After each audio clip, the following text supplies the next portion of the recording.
Bugun litli-litlini chempionini aniqlaymiz. Hop. Birinchisiga tuneslik salatimiz. O, ko'rinishiga boshqacha va mazasi yaxshi ekan, lekin o'ylaymanki, bundan ham zo'r narsa keladi oldinda. Shuning uchun buni 4-chi o'ringa qo'yib turaman. To'g'ri bo'lsa to'g'ri-da, mana buni ko'ring. O, ham tuxum qimilyapti-yu, bunaqa liqillab. Wow.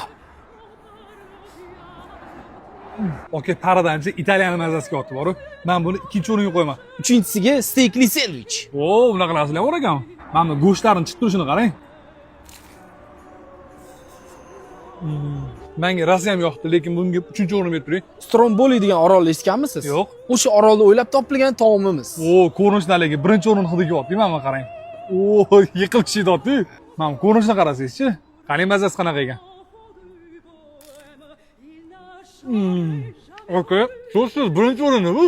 Bugun chempionimiz Stromboli ekanda, lekin bizning 5-ovqatimiz ham bor hali. Shosh qolmadim deb o'ylayman, aka. 2026-yilning eng katta xatoyingizni qildingiz. Bu oxirgi taomimiz. Okey, pizzani oxiriga olib qo'yadimi? Bunchalar bag'ritosh bo'lmaydilar-ku. Voh.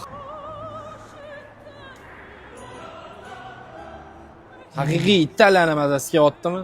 Gap so'z bo'lishi mumkin emas, aka. Mazasi ham, ko'rinishi ham, hidi ham yorib ishim. Chempion mashi bo'lsa kerak deb o'yladim. Endi hammaning xato qilish haqqi bor. Bilasizmi kimlar xato qilmaydi? Kimlar?